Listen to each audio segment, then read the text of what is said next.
Hello les amis, j'espère que vous avez la forme. Derrière moi se trouve le Golden Bridge. Alors cette fois-ci c'est le bon, parce que si vous me suivez sur Snapchat, l'autre coup sur Snapchat j'étais là en train de filmer un pont, je dis oh le pont de San Francisco, mais en fait c'était pas le bon. Bref, passons.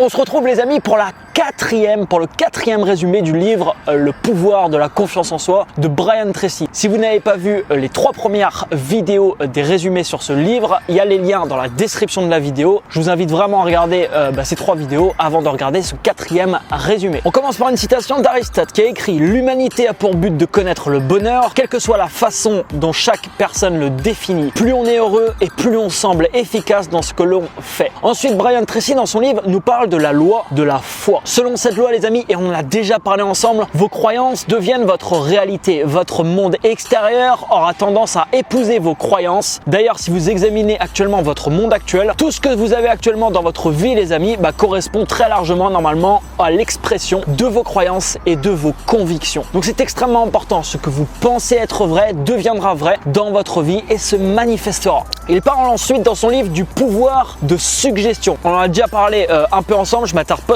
trop sur ce point. Je vais juste un bref résumé. Selon les spécialistes, les influences environnementales, psychologiques et suggestives auxquelles nous sommes soumis déterminent au moins 95% de ce que nous faisons, disons, pensons et ressentons. Par exemple, la plupart des êtres humains est très sensible aux paroles des autres. Si vous recevez par exemple aujourd'hui une insulte, il est probable que cette insulte les amis va vous irriter pendant plusieurs heures. On doit au minimum faire en sorte que l'extérieur nous touche et faire en sorte que voilà, l'extérieur va influencer notre état émotionnel. Écoutez ça, pour jouir d'une grande confiance en vous, vous devez être capable de prendre vos propres décisions et de vous libérer l'esprit de toute influence vous amenant à vous sentir négatif ou malheureux pour une raison ou une autre. La majorité des gens laissent ce qui se passe autour d'eux déterminer une grande partie de leur vie. Ils se convainquent les amis de penser de façon autonome alors qu'ils ne font en réalité que de réagir aux influences extérieures qui leur arrivent. Il parle ensuite de la maîtrise justement de vos émotions. Une affirmation puissante qu'il se répète tous les jours est celle-ci. Toute situation est positive si je la perçois comme une occasion de grandir. Et en effet, quand on a ce point de vue les amis, au final c'est vrai, toutes les situations peuvent paraître positives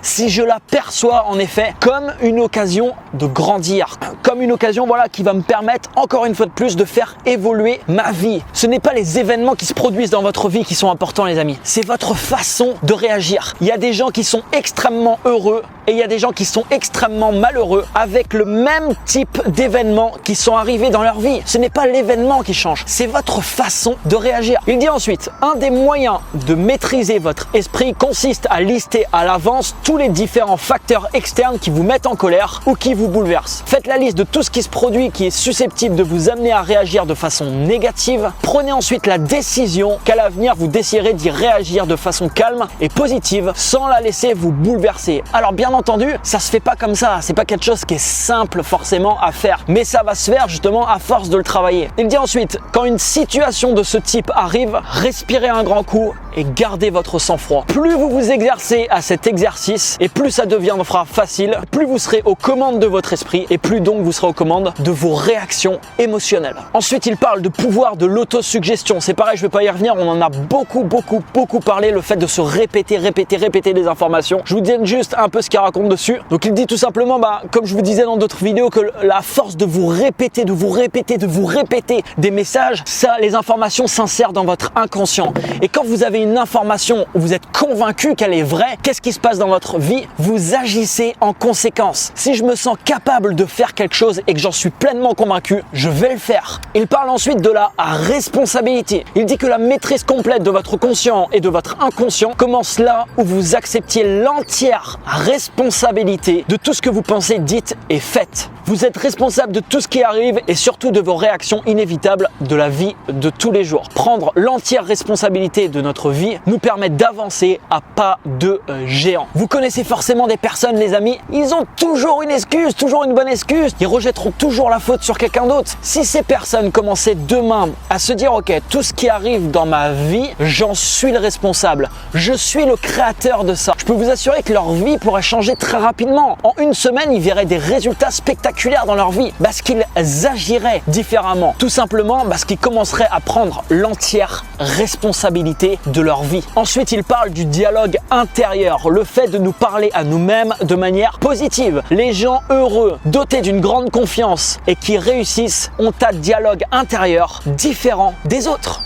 Il y a combien de personnes qui se disent qu'ils sont des merdes? Il y a combien de personnes qui se disent j'y arriverai pas, je suis trop comme ça, je suis trop ceci, j'ai foiré, je manque de confiance, ceci. Mais tout ça, ça a une répercussion à l'extérieur. Quand vous changez votre dialogue intérieur, quand vous commencez à vous dire des choses positives, qu'est-ce qui se passe? Vous allez commencer, pareil, ça fonctionne de la même manière que l'autosuggestion. Vous allez commencer à être convaincu des informations que vous vous dites à vous-même et vous allez donc agir en conséquence. Non seulement vous allez agir en conséquence, mais les émotions que vous allez ressentir seront en conséquence des affirmations que vous allez vous dire. Et donc, vous allez vous sentir bien, vous allez vous sentir confiant. La meilleure façon de se sentir confiant, heureux, en pleine possession de ses moyens, capable de tout faire, c'est premièrement de s'en convaincre personnellement.